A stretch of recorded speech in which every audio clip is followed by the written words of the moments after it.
algunos son gram positivos, sobre todo los primeros, ¿no? Streptococcus, que son los cocos gram positivos, los Propionibacterium, que son bacilos gram positivos, que como ustedes deben recordar, están asociados con el tema del acné, y Clostridium, pues son los bacilos positivos grandes, anaerobios, ¿ya? Y estos pues son los que más nos interesan, ¿no? Dentro del grupo de gram negativos, el que más nos interesa es Bacteroides frágiles, ¿ya? No se olviden, bacteroides, ¿ya? También que son bacilos gram negativos, también cocobacilos, ¿no? Como pueden ver, la distribución es muy variada, ¿no? La mayoría de los anaerobios, como pueden ver, se encuentran en el intestino, ¿no? Pero hay algunos, por ejemplo, como el Streptococo, que puede estar en la boca, en la piel, vía piel, no, perdón, vías urogenitales, intestino y la boca o la faringe, ¿no?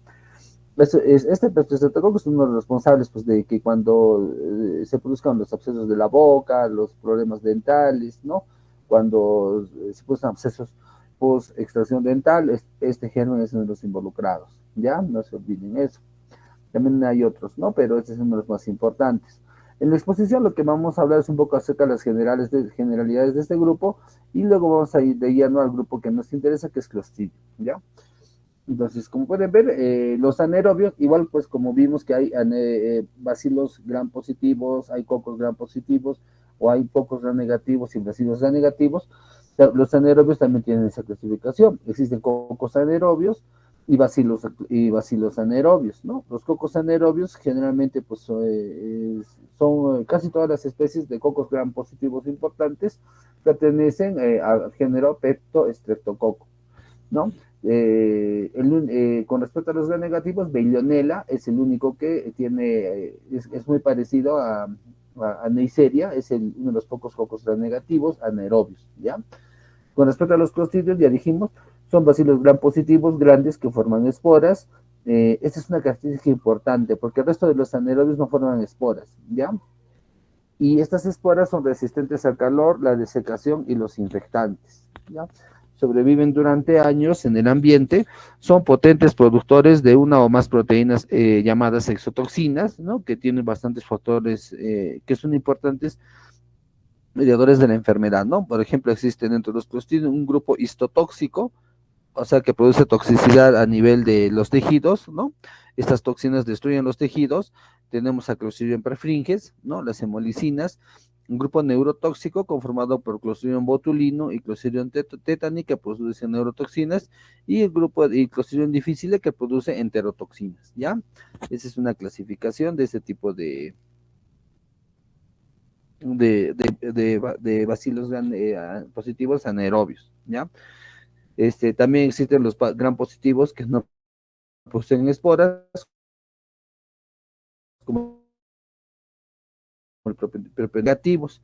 Entre los bacilos gram negativos anaerobios, pues los más comunes, ¿qué podemos decir? No forman esporas, pero son las bacterias más comunes aisladas de infecciones anaerobias. Todos los géneros bacteroides es el más importante, ¿no? A ver, otros géneros que también producen infección, Fusobacterium, Porphyromonas, Prevotella, que son de importancia médica.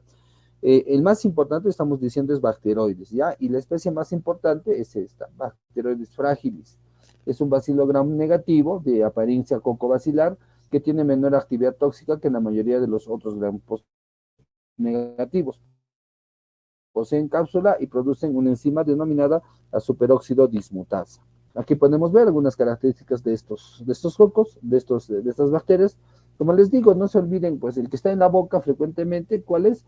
Los Streptococcus, ¿no? También hay otros negativos como Fusobacterium, Prevotella o Porphyromonas. ¿Y cuáles se encuentran, cuáles los que se encuentran más infecciones, por ejemplo, intestinales, ¿no? Son los bacilos gram negativos y aquí está Bacteroides frágiles, ¿ya? Bacteroides es el anaerobio del intestino por excelencia y el que produce los abscesos abdominales, ¿ya? Y con respecto a los bacilos gram positivos, tenemos pues el Clostridium, que vamos a ir viendo cada uno sus particularidades, ¿ya? Como pueden ver, casi no producen toxinas, ¿no? Los únicos que producen toxinas son los bacilos gram positivos, todos los Clostridiums y bacteroides, ¿no? Los demás no producen toxinas, ¿no? Por ejemplo, ¿no? Por eso es que estos son los que más nos interesan por la enfermedad que producen. Epidemiológicamente, estas bacterias, los anaerobios, colonizan los microambientes que tienen deficiencia o ausencia de oxígeno en nuestro cuerpo. Esto debido a la presencia de organismos facultativos que reducen el oxígeno y limitan el potencial local de oxidorreducción. Por ejemplo, las glándulas sebáceas de la piel, las hendiduras gingivales de las encías, el tejido linfoide de la garganta y la luz de las vías intestinal y urogenital. ¿Qué es lo que pasa? Dentro de la gran cantidad de bacterias que se encuentran colonizando los diferentes tejidos, pues en el centro de las colonias hay, ustedes saben, pues no, la mayoría de las bacterias son aerobias, entonces estas van consumiendo el oxígeno y en el centro de la colonia se genera un ambiente de anaerobiosis. ¿Por qué? Porque ya se ha consumido el oxígeno de esa zona y por la cantidad de bacterias ya no difunde el oxígeno tan fácilmente. Entonces, esas áreas pues, que estamos mencionando son áreas que son microambientes en los cuales pues, hay baja tensión de oxígeno o escasa cantidad de oxígeno y ahí es donde crecen estas bacterias. Las bacterias, las infecciones anaerobias casi siempre son endógenas por agentes infecciosos derivados de la flora del paciente. ¿Qué significa eso? O sea, son nuestros anaerobios los que nos invaden. Ya a eso se refiere. Además de la presencia de clostridios en las vías intestinales inferiores de humanos y animales, sus esporas están ampliamente distribuidas en el ambiente. Por eso es que es una enfermedad bastante importante. Como dicen aquí, la flora anaerobia vive normalmente una relación inocua del huésped con el hospedador, sin embargo, su desplazamiento a tejidos estériles causa infecciones peligrosas. Los traumatismos y factores asociados con el hospedador, como la presencia de cáncer o alteración en la circulación, aumentan la probabilidad de que la flora desalojada produzca en un momento dado una infección, siendo los microorganismos implicados en su mayoría los anaerobios, presentes en la mucosa adyacente y que tienen mayor virulencia, ¿no? La relación entre la flora normal y el sitio de infección que se hace indirecta, ¿no? Por ejemplo, en el caso de neumonías aspirativas, abscesos pulmonares, abscesos cerebrales, ¿no? Se puede ver esto, ¿no?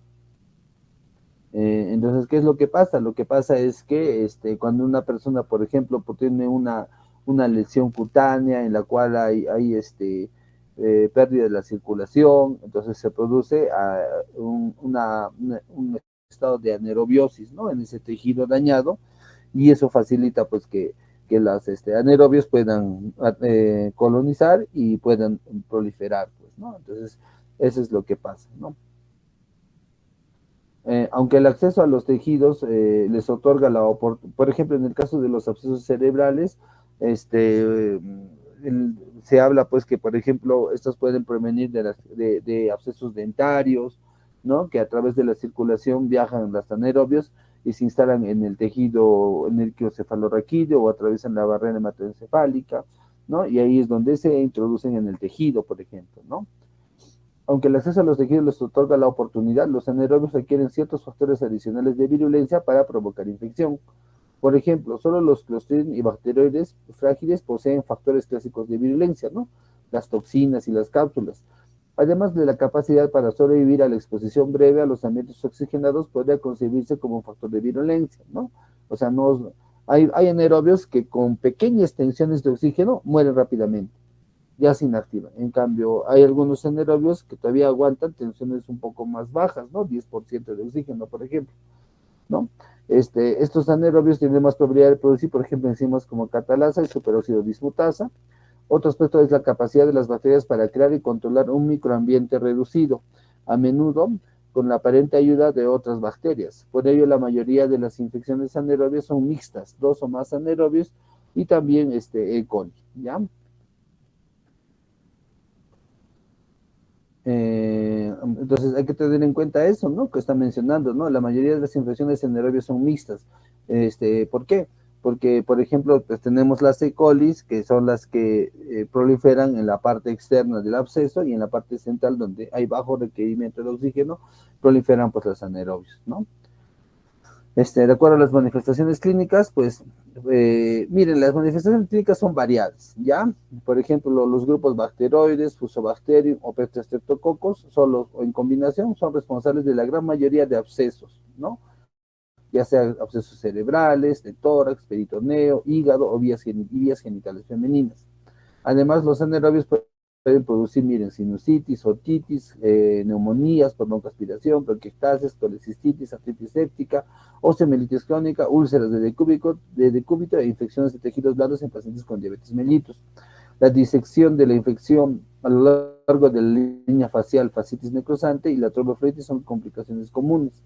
Y el pus o la pus de dolor fétido y la crepitación, gas en los tejidos son signos que se asocian con infecciones anaerobias, aunque no son exclusivos. ¿Ya? Estas bacterias pueden propagarse y producir bacteremias, las cuales pueden tener tasas de mortalidad similares a estafilococos y a otras enterobacterias, ¿no? Para el diagnóstico y tratamiento, la muestra tiene que ser de alta calidad, de preferencia de pus o líquido tomado directamente del sitio de la infección, ¿no? En el caso de los abscesos, se hace el drenaje del absceso. Es muy importante evitar la exposición al oxígeno durante su transporte, ¿no? Realizar frotis mediante tinción de Gram y cultivo en medios enriquecidos y selectivos, ¿no? Bacterias de crecimiento lento, ¿no? En el caso de los abscesos, el tratamiento es el drenaje de material adecuado, drenaje de material purulento, ¿no? Más quimioterápicos como más quimioterapias, o sea, antibióticos de manera adecuada, ¿no? Entonces, ya es algo que ustedes ya conocen, ¿no? Absceso hallado, absceso drenado, ¿no? Entonces, esa es la clave del manejo de estas infecciones. La elección del antiquimioterápico, o sea, del antibiótico es empírica, ¿no? Por ejemplo, los anaerobios de la flora oral son susceptibles a las penicilinas. Entonces, podrías utilizar, por ejemplo, amoxicilina, ¿no? Podrías utilizar ampicilina, ¿no? O de repente hasta clindamicina, ¿no? En cambio, en el caso de los anaerobios por debajo del diafragma, estos son resistentes a la penicilina, por lo tanto no son los más, estos medicamentos ya no se pueden usar. Utilizamos, por ejemplo, el metronidazol o el imipenem, en algunos casos el Ceftriaxona, aunque no es la mejor elección, ¿no? No se olviden que generalmente de la diafragma para abajo se emplean antibióticos de tipo metronidazol, ¿ya? Eso ya lo hemos mencionado también en las prácticas. Ahora vamos a hablar acerca de las bacterias del género Clostridium, ¿ya? Que son bastante interesantes, ¿no? Con respecto a las infecciones que producen, ¿no? Entonces tenemos primero el Clostridium perfringens.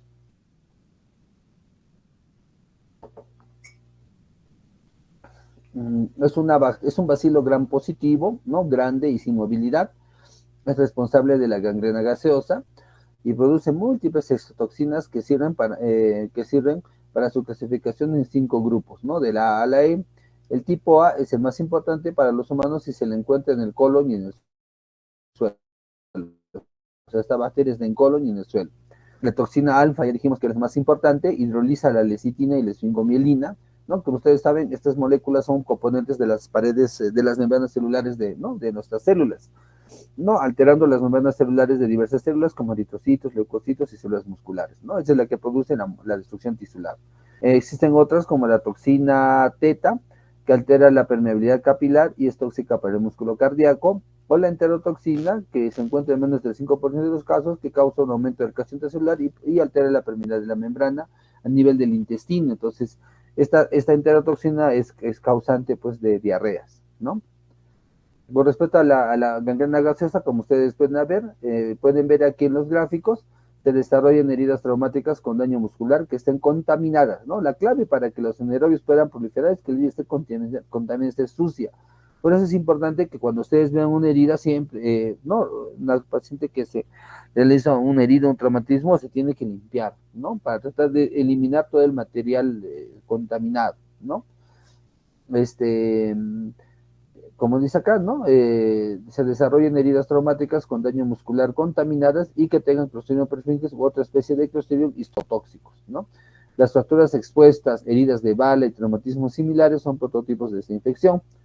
La demora importante entre la lesión y el manejo quirúrgico definitivo constituye un requisito adicional. ¿Qué es lo que pasa? Lo que pasa es que en la ciudad es un poco difícil encontrar la gangrena gaseosa porque rápidamente uno acude al hospital, ¿no? Una fractura, ¿no? Pero si el accidente ocurre, por ejemplo, en el campo, en la selva, hay sitios pues que están muchas horas de los centros de salud, entonces eso sí facilita, pues, ¿no? Una fractura expuesta, ¿no? Un agricultor que se cae, se fractura la pierna, o le cae una roca, entonces eso, manejar ese tipo de infecciones, pues el traslado va a ser muy complicado si el paciente no llega a tiempo, pues, ¿no?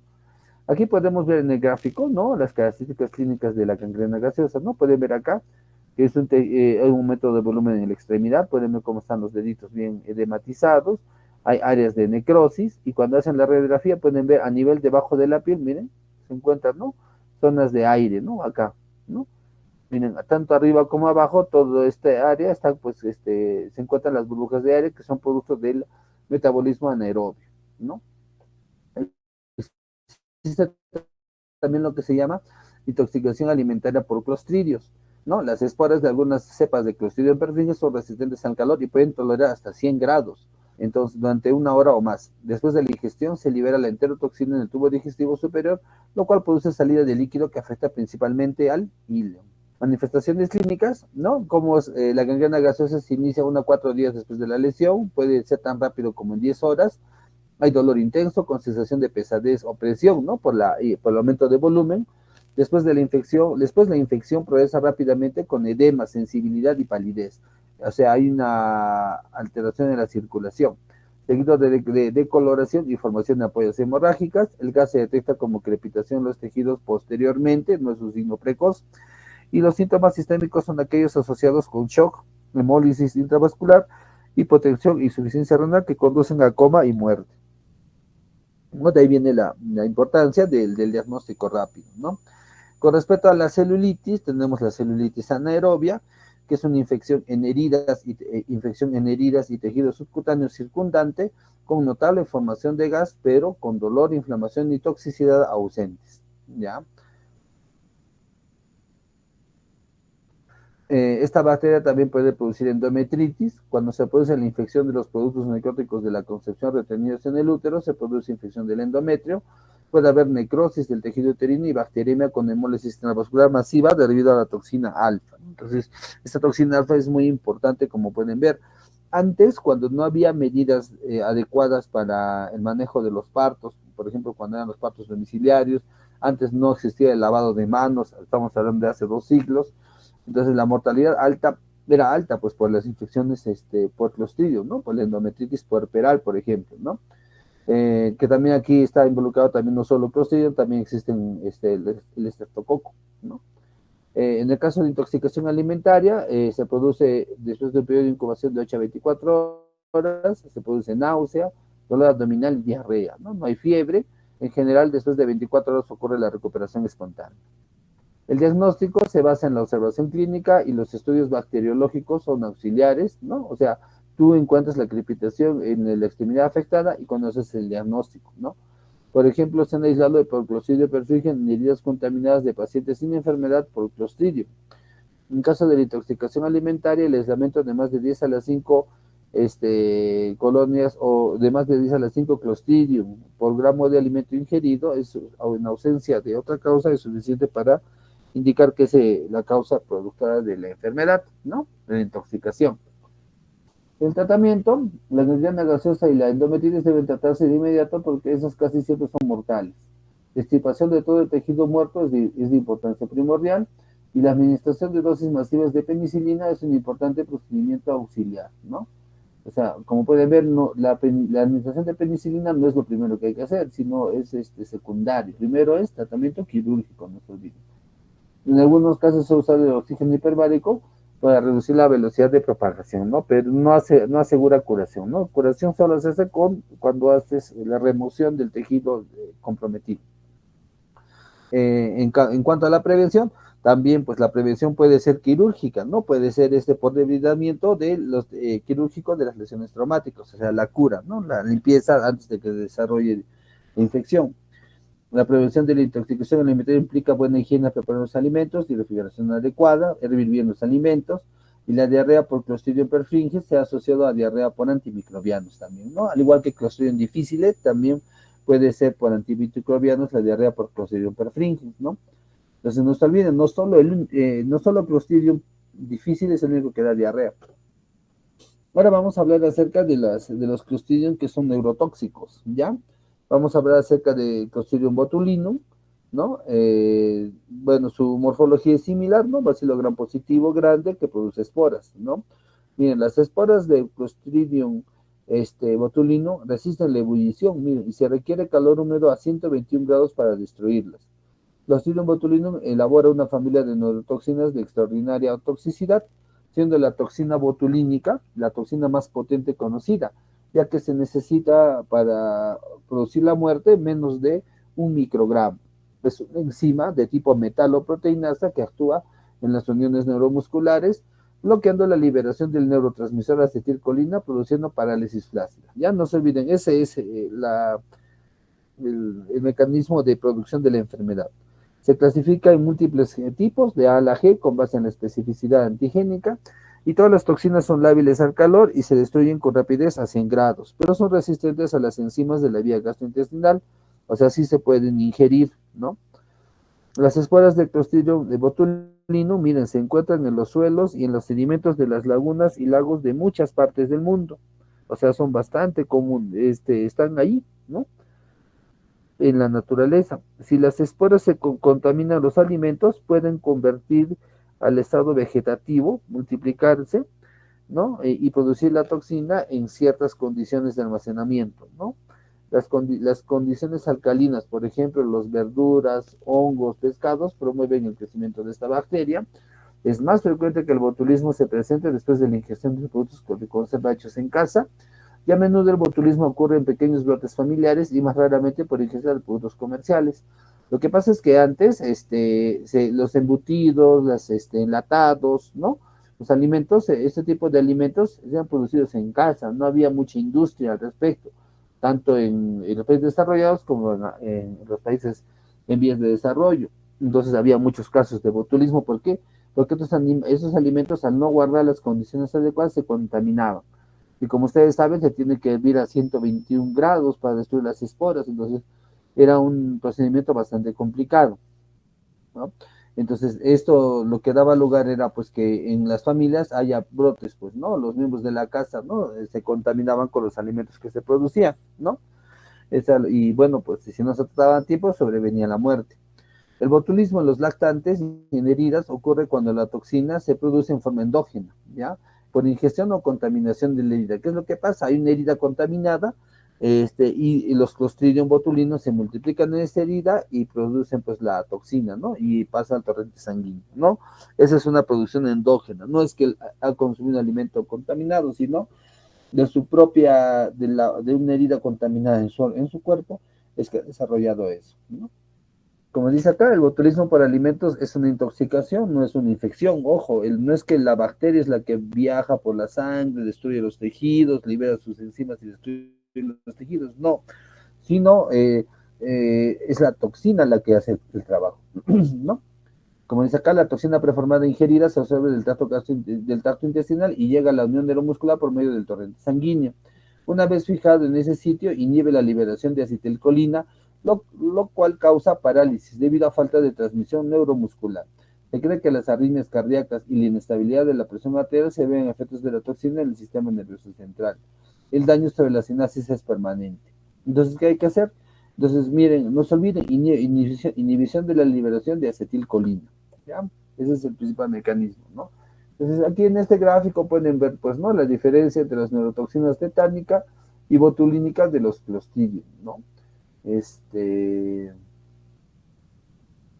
mmm, Como dice acá, ¿no? En la figura B se muestran las vesículas que liberan los neurotransmisores a través de la sinapsis con la membrana muscular, ¿no? Entonces, ustedes ven acá, esta es la unión mioneural, ¿no? Aquí están las vesículas presinápticas que contienen el neurotransmisor, acetilcolina, que cuando se fusionan a nivel de la membrana presináptica, liberan su contenido, estimulando los receptores en la membrana posináptica, ¿no? Entonces, como pueden ver acá, ¿qué pasa en el botulismo? En el botulismo lo que pasa es que la toxina botulínica se aloja, ¿no? En el espacio entre la membrana presináptica y la membrana posináptica, de manera que inhibe la liberación de acetilcolina, ¿no? Como pueden ver acá, no se fusionan las vesículas con la membrana presináptica y de esta manera se interrumpe la liberación de acetilcolina, ¿ya? Ya vamos a ver qué pasa en el caso del tétano, ¿ya? El botulismo asociado a alimentos comienza 12 a 36 horas después de ingerir la toxina. Los primeros signos son náuseas, sequedad de boca y en algunos casos diarrea, como pueden ver acá. Posteriormente ocurren los signos asociados con nervios craneales, incluyendo visión borrosa, dilatación pupilar y nistagmo. La parálisis simétrica comienza con los músculos oculares, laringeos y respiratorios y se difunde al tórax y a las extremidades, ¿no? El síntoma más grave es la parálisis respiratoria completa y la mortalidad es del 10 al 20%, ¿no? El botulismo infantil ocurre entre lactantes de 3 a 8 meses de edad. El microorganismo se introduce durante el destete o por medio de complementos dietéticos, en especial la miel. Las esporas ingeridas producen bacterias vegetativas en el colon del lactante. Hay estreñimiento, tono muscular deficiente, letargo, problemas para alimentarse, puede tener parálisis oftálmica o de otros tipos similares al botulismo alimentario. Entonces, ¿qué es lo que pasa en este caso? Como ustedes han podido darse cuenta, este, las toxinas se producen en el colon del lactante, ¿ya? Y de ahí atraviesan al torrente sanguíneo. Ya no se olviden eso.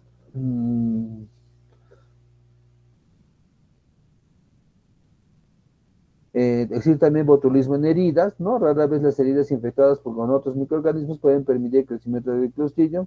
Se encuentra asociado al uso de cocaína, ¿no? Esta presentación de botulismo.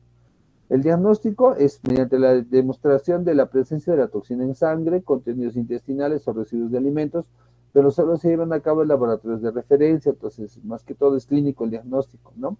Es posible detectar la bacteria en heces y alimentos sospechados, ¿no? Y eso es importante saberlo, ¿no? En este caso sí, pues cuando existe la sospecha de que la enfermedad sobrevino a la ingesta de un alimento contaminado, pues se tiene que hacer eso. ¿Cuál es el tratamiento? Medidas de sostén, ¿no? Medidas intensivas de sostén, en particular la ventilación mecánica, la administración de grandes dosis de antitoxina de clostridium botulino y equina es útil para neutralizar la toxina libre, o sea, la toxina que no se ha fijado todavía en la unión neuromuscular, y la cocción apropiada de no haya presión o la esterilización de autoclave durante el proceso de enlatado y calentar los alimentos a 100 grados durante 10 minutos antes de comerlos destruyen la toxina, ¿no? Entonces, eso es lo importante, ¿no? Para el control de la enfermedad. Ahora vamos a hablar acerca de Clostridium tetani, ¿ya? Ya dijimos que Clostridium botulino produce una enfermedad flácida, una parálisis flácida, ¿no? En el caso de Clostridium tetani, como ustedes ya saben, ¿no? De ahí viene el término tétanos, ¿no? Y tetani es el agente productor del tétanos. ¿Y por qué se caracteriza el tétanos? ¿Por qué se caracteriza? Um, por parálisis espástica, ¿ya? No se olviden. Ya sabemos que es un bacilo gram positivo, ¿no? Que produce una espora terminal redonda, que da al organismo una apariencia de baqueta de tambor. Es una bacteria anaerobia estricta, ¿no? La identificación definitiva depende de la demostración de la toxina neurotóxica, ¿no? Las esporas de Clostridium tetani conservan su viabilidad.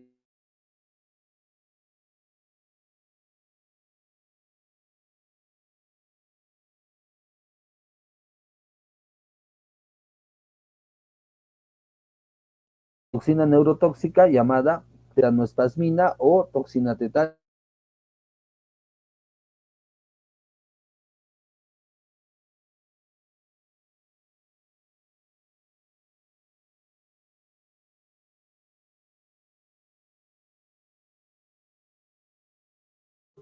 Doctor, no se le escucha. Ahora, Se estaba cortando, doctor. a ver un ratito, vamos a cambiar de... habla un ratito, por favor. Mm,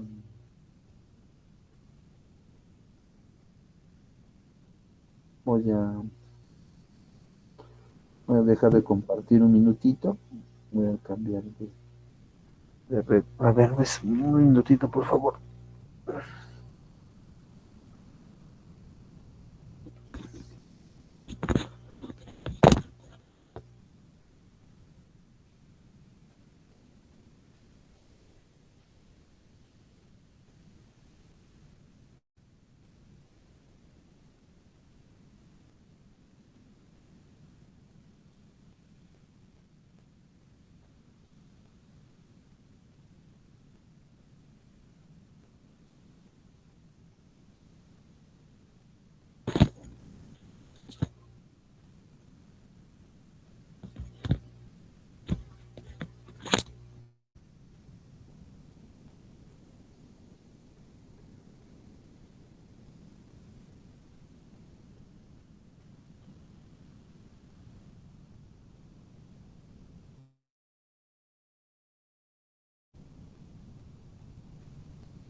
Ya está. Ahora se me escucha bien. Sí, doctor, sí se le escucha. Ya, lo que pasa es que no sé por qué está mal internet en mi casa. Y lo cambio al internet del celular, que está mejor. Ya, a ver, vamos a ver, ¿dónde está? Entonces, ¿dónde nos quedamos? ¿Desde qué parte nos escuchó bien? En la Antes siguiente que, después diapositiva, de, doctor. o sea, desde la introducción, desde Clostridium tetani. Sí, doctor. Ya. A ver, gracias. Con respecto a Clostridium tetani, bueno, las características son similares a los demás, aunque pueden darse cuenta que la espora, perdón, claro, la espora terminal es redondeada y le da una apariencia de baqueta de tambor, ¿ya? La identificación definitiva se hace por la exotoxina, ¿ya? Y las esporas, perdón, ya, otra cosa que es importante que diferencia. Una cosa es espora y otra cosa es toxina, ¿ya? No se confundan, ¿ya? La espora es la forma quiescente o la forma inactiva de la bacteria, ya es un fragmento de la bacteria que tiene material genético, pero que tiene pobre actividad metabólica. Y eso le permite, bueno, se rodea de una membrana, de una cápsula que le permite resistir el medio ambiente. Esa es una espora, ¿ya? Una espora ingresa al organismo y puede producir enfermedad, sí, porque la espora cambia su configuración, se transforma en un organismo viable, o sea, una bacteria completa, y a partir de ahí empieza a producir la toxina, ¿ya? Pero no es que la espora va a viajar por el torrente sanguíneo, no es que la espora va a estar en la terminación sináptica, o no es que la espora es el que está produciendo la enfermedad. No se olviden, es la toxina, ¿ya? Entonces, ahí de repente pueden confundir en el examen. Si yo les hago la pregunta pues les digo, la espora de tétano inhibe la síntesis, la unión neuromuscular de las neuronas inhibitorias presinápticas. Entonces, eso se pueden confundir, pues, ¿no? Entonces, recuerden eso, no es lo mismo espora que toxina, ¿ya? La toxina, ya saben, pues es la proteína encargada de producir el daño, ¿no? A nivel de un receptor en una célula, ¿no? Puede ser una enzima o puede ser un receptor, un componente de la pared, ¿no? Generalmente son enzimas las toxinas. Ya. Entonces, el producto más importante de Clostridium tetani es la toxina neurotóxica o exotoxina neurotóxica llamada tetanospasmina, ¿no? O toxina tetánica, ¿no? Que también es muy parecida a la toxina botulínica. La toxina tetánica degrada una proteína requerida para la liberación del neurotransmisor de la vesícula en el sitio apropiado en las membranas presinápticas, ¿no? Es parecido, ¿no? Porque están dando cuenta que el botulismo también inhibe la liberación del neurotransmisor. Pero ¿cuál es la diferencia? La diferencia más importante es que los neurotransmisores en este caso no es así, no es